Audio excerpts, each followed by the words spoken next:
ನಮಸ್ಕಾರ. ಜ್ಞಾನ ಸರಸ್ವತಿ ಎಜುಕೇಷನ್ ಚಾನಲ್ಗೆ ಆದರ ಸ್ವಾಗತ. ಸ್ನೇಹಿತರೆ ನೋಡಿ, PU ಉಪನ್ಯಾಸಕರ ನೇಮಕಾತಿಗೆ ಸಂಬಂಧಪಟ್ಟಂತೆ ನಿನ್ನೆ ಡ್ರಾಫ್ಟ್ ಒಂದು ಪ್ರತಿ ನಮಗೆ ವಾಟ್ಸಪ್ ಟೆಲಿಗ್ರಾಮ್ ಗ್ರೂಪ್ಗಳಲ್ಲಿ ಹರಿದಾಡ್ತಾ ಇತ್ತು. ಆದರೆ ಅದು ನಾಳೆ ಈವ್ನಿಂಗ್ವರೆಗೂ ಗೆಜೆಟ್ನಲ್ಲಿ ಪ್ರಕಟವಾಗುತ್ತೆ. ಕರ್ನಾಟಕ ರಾಜ್ಯಪತ್ರದಲ್ಲಿ ಪ್ರಕಟವಾದಾಗಲೇ ಅದು ಫೈನಲ್ ಅಂತಂದೆಂಬ ಒಂದು ಮಾಹಿತಿಯನ್ನು ನಾನು ನಿನ್ನೆ ವಿಡಿಯೋದಲ್ಲಿ ಕೊಟ್ಟಿದ್ದೆ. ಅದೇ ಪ್ರಕಾರವಾಗಿ ಈಗಷ್ಟೇ ಏನಂತಂದರೆ ಕರ್ನಾಟಕ ರಾಜ್ಯಪತ್ರದಲ್ಲಿ ಆ ಒಂದು ಡ್ರಾಫ್ಟ್ ಅಥವಾ ಕರಡು ಪ್ರತಿ ಏನಿದೆಯಲ್ಲ, ಅಲ್ಲಿ PU ಉಪನ್ಯಾಸಕರ ನೇಮಕಾತಿಗೆ ಸಂಬಂಧಿಸಿದಂತೆ ಅರ್ಹತೆಗಳಿಗೆ ಸಂಬಂಧಪಟ್ಟಂಥ ಒಂದು ಕರಡು ಪ್ರತಿಯನ್ನು ಈಗಷ್ಟೇ ಏನಂದರೆ ಕರ್ನಾಟಕ ರಾಜ್ಯಪತ್ರದಲ್ಲಿ ಅಧಿಕೃತವಾಗಿ ಪ್ರಕಟಿಸಲಾಗಿದೆ. ಇಲ್ಲಿ ಸ್ಕ್ರೀನ್ ಮೇಲೆ ನಿಮಗೆ ಶೋ ಆಗ್ತಾ ಇದೆ ಅಂತ ಭಾವಿಸ್ತೇನೆ ನಾನು. ನೋಡಿ, ಇಲ್ಲಿ ಕರ್ನಾಟಕ ರಾಜ್ಯಪತ್ರ ಅಧಿಕೃತವಾಗಿ ಪ್ರಕಟಿಸಲಾದದ್ದು ಎಂಬ ಒಂದು ಮಾಹಿತಿ ಬರ್ತಾ ಇದೆ. ಕರ್ನಾಟಕ ಗೆಜೆಟ್ ಅಂತ ಕೂಡ ಹೇಳ್ತೀವಿ ನಾವು. ಇದೇ ರೀತಿಯಾಗಿ ನೋಟಿಫಿಕೇಶನ್ ಕೂಡ ನಾಳೆ ಕರ್ನಾಟಕ ರಾಜ್ಯಪತ್ರದಲ್ಲಿನೇ ನೋಟಿಫಿಕೇಶನ್ ಆಗಿರುತ್ತೆ. ಇವಾಗ ಡ್ರಾಫ್ಟ್ ಕೂಡ ಅದಾಗಲೇ ಫೈನಲ್ ಅಂತ ಎಂಬ ಒಂದು ಮಾಹಿತಿಯನ್ನು ಕೊಟ್ಟಿದ್ದೆ. ಅದೇ ರೀತಿಯಾಗಿ ಇದು ಬಂದಿದೆ ಅಂತ ಹೇಳ್ಬೋದು. ಇಲ್ಲಿ ನೋಡಿ, ಇಲ್ಲಿ ಏನಪ್ಪ ಅಂತಂದರೆ ಇವನ್ನೆಲ್ಲ ನಿಮಗೆ ನಿನ್ನೆ ಒಂದು ಏನಂದರೆ ವಿಡಿಯೋದಲ್ಲಿ ನಾನು ಇರ್ತಕ್ಕಂಥ ಎಲ್ಲ ಮಾಹಿತಿಯನ್ನು ನಿಮಗೆ ನಿನ್ನೆ ವಿಡಿಯೋದಲ್ಲಿ ನಾನು ಸಂಪೂರ್ಣವಾಗಿ ಕೊಟ್ಟಿದ್ದೆ. ಸೊ ಆ್ಯಸ್ ಇಟ್ ಈಸ್ ಇದೆ, ಇಲ್ಲಿ ಇಂಗ್ಲೀಷಲ್ಲಿನೇ ಇದೆ ಇವತ್ತು ಕೂಡ ಇದು. ಬಟ್ ಅದನ್ನು ನಾನು ಟ್ರಾನ್ಸ್ಲೇಟ್ ಮಾಡಿ ನಿನ್ನೆ ಒಂದು ವಿಡಿಯೋದಲ್ಲಿನೇ ನಿಮಗೆಲ್ಲ ಇದ್ರ ಬಗ್ಗೆ ಸಂಪೂರ್ಣವಾದಂಥ ಮಾಹಿತಿಯನ್ನು ಕೊಟ್ಟಿದ್ದೆ. ಇದನ್ನು ಇವತ್ತು ರಾಜ್ಯಪತ್ರದಲ್ಲಿ ಹೊರಡಿಸಿದ್ದಾರೆ ಅಂತಂದು ಹೇಳ್ಬೋದು. ನೋಡಿ, ಮತ್ತೇನೋ ಇಲ್ಲಿ ಚೇಂಜಸ್ ಆಗಿರೋದಿಲ್ಲ, ಇದೇ ರೀತಿಯಾಗಿ ಇರ್ತವೆ. ಮತ್ತು ಇವೆಲ್ಲ ರೂಲ್ಸ್ಗಳೆಲ್ಲ ನೀವು ನಿನ್ನೆ ಓದ್ಕೊಂಡಿರಾ. ನಿಮಗೆ ನಿನ್ನೆ ಎಲ್ಲ ನಾನು ಸಂಪೂರ್ಣವಾದಂಥ ಮಾಹಿತಿಯನ್ನು ಕೊಟ್ಟಿದ್ದೆ. ಇದಕ್ಕೆ ಸಂಬಂಧಪಟ್ಟಂಗೆ ಇದು ಡ್ರಾಫ್ಟ್ ಪ್ರತಿಯಾಗಿರುತ್ತೆ. ಇನ್ನೇನು ಒಂದೂವರೆ ತಿಂಗಳಲ್ಲಿ ಏನಂದರೆ ನೋಟಿಫಿಕೇಷನ್ ಆಗುತ್ತೆ ಅಂತ ಹೇಳ್ಬೋದು. ಮಿನಿಮಮ್ ಒಂದು 25 ಡೇಸ್ ಆದರೂ ಈ ಒಂದು ಕರಡು ಪ್ರತಿ ಬಂದ ಮೇಲೆ ಮುಂದೆ ಎಷ್ಟಪ್ಪ ಅಂತಂದರೆ ಒಂದು 20 ದಿನ ಬೇಕಾಗುತ್ತೆ ಅಂತ ಹೇಳ್ಬೋದು.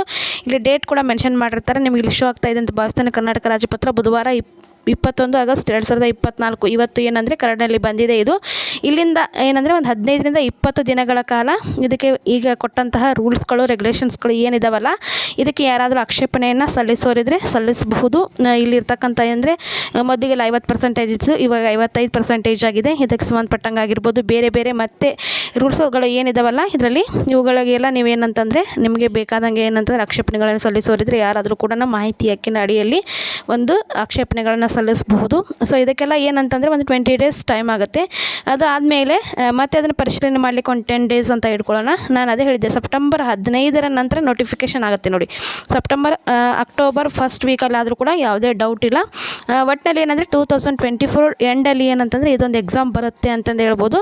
ಸೊ ಆ ಒಂದು ಕಾರಣಕ್ಕಾಗಿ ಏನಂತಂದರೆ ಸ್ಟಡಿಯನ್ನು ನೀವೆಲ್ಲರೂ ಕೂಡ ಪ್ರಾರಂಭಿಸಿರಾ ಅಂತ ಭಾವಿಸ್ತೇನೆ ನಾನು. ಎಷ್ಟೆಷ್ಟು ಪೋಸ್ಟ್ ಅದಾವೆ ಏನೆಂಬ ಮಾಹಿತಿನ ಆಲ್ರೆಡಿ ಇದಕ್ಕೆ ಸಂಬಂಧಪಟ್ಟಂಗೆ ಎಲ್ಲ ನಾವು ನೋಡ್ಕೊಂಡ್ಬಿಟ್ಟಿದ್ದೇವೆ ಈಗಾಗಲೇ. ಸಾಕಷ್ಟು ಏನಂದರೆ ಪೇಪರ್ ನ್ಯೂಸ್ ಆಗಿರಬಹುದು ಮತ್ತು ಬೇರೆ ಬೇರೆ ಮೂಲಗಳಿಂದ ನಮಗೆ ಪೋಸ್ಟ್ಗಳು ಎಷ್ಟದಾವೆ ಎಂಬ ಒಂದು ಮಾಹಿತಿ ಕೂಡ ಆಲ್ರೆಡಿ ಈಗ ಗೊತ್ತಾಗಿದೆ.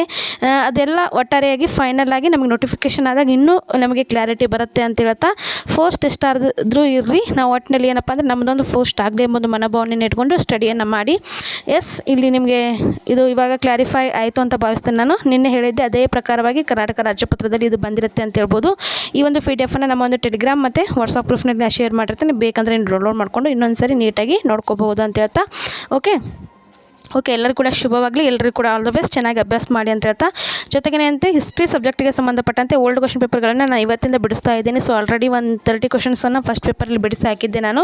ಒಳ್ಳೆ ರೆಸ್ಪಾಂಡ್ ಕೂಡ ಬಂದಿದೆ. ಸೊ ಯಾರೆಲ್ಲ ಹಿಸ್ಟ್ರಿ ಸ್ಟೂಡೆಂಟ್ಸ್ ಇದ್ರಲ್ಲ ನೋಡ್ಬೋದು. ಮತ್ತು ಉಳಿದಂತೆ ಯಾವ್ಯಾವ ಸಬ್ಜೆಕ್ಟ್ ಇದಾವಲ್ಲ, ನಂದು ಹಿಸ್ಟ್ರಿ ಆದಂಥ ಒಂದು ಕಾರಣದಿಂದಾಗಿ ನಾನು ಹಿಸ್ಟ್ರಿ ಸಬ್ಜೆಕ್ಟಿಗೆ ಸಂಬಂಧಪಟ್ಟಂಗೆ ಮಾತ್ರ ಕ್ಲಾಸ್ ಮಾಡೋಕ್ಕಾಗುತ್ತೆ. ಬೇರೆ ಬೇರೆ ವಿಷಯ ಇದು ಮಾಡಿ ಅಂತಂದು ಕಮೆಂಟ್ ಮಾಡಿದ್ದೀರಾ.